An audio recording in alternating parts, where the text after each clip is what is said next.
Guys, তো 2025 এই বছরের সেরা 5টি দুর্গাপূজা প্যান্ডেল কী কী ছিল চলো দেখা যাক। ফার্স্ট হচ্ছে ইসলামপুরের দেশবন্ধু পাড়ার আদর্শ সংঘ ক্লাব, যার থিম এবার বেনারস ঘাট। ইসলামপুরের দুর্গাপূজা মানেই দেশবন্ধু পাড়া, যেখানে প্রতি বছর এক নতুন থিম নিয়ে হাজির হয় এই আদর্শ সংঘ। আর এই থিম বিশেষ করে আকর্ষণ করেছিল তার লাইটিং। আর এখনকার থিম সবসময় কিন্তু একটি অসাধারণ ঝলক দেখতে পাওয়া যায়। সেকেন্ড হচ্ছে রায়গঞ্জের সুদর্শন ক্লাব, যার থিম এবার পুতুল ঘর।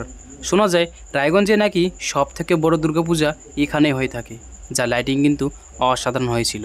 থার্ড হচ্ছে টুঙ্গিডিগি সার্বজনীন দুর্গাপুজো, যার থিম এবার ময়ূর প্যালেস। আর এই পুজো কিন্তু হয়ে থাকে করণডিগি ব্লকের সব থেকে বড় বাজেটের দুর্গাপুজো। তো গাইস, ফাইনালি পৌঁছে গেলাম আমরা টুঙ্গিডিগিতে। এখন যাবো ভিতরে, তো দেখা হচ্ছে।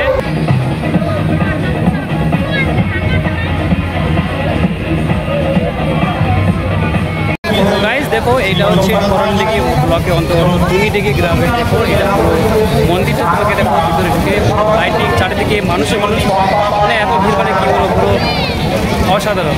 আর এখানে মেলা কিন্তু বেশ বড় সড়ো হয়, মানুষ কিন্তু অনেক দূর দূরান্ত থেকে এসে।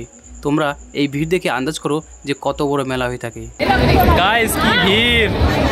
আর এই দুর্গাপুজো প্যান্ডেল কিন্তু পুরোপুরি দেশি স্টাইলে ঘেরার খোসা দিয়ে তৈরি, যেটা দেখে কিন্তু অসাধারণ লেগেছিল। আর হ্যাঁ, তোমরা কে কে এসেছিলে এই মেলায়, তো কমেন্ট করে কিন্তু অবশ্যই জানিও।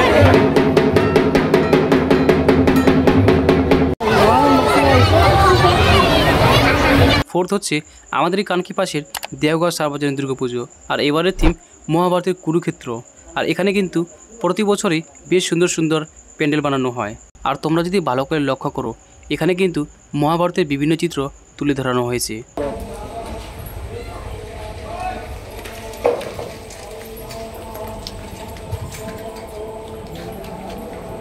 ফিফথ নম্বর কানকি সার্বজনীন দুর্গাপুজো।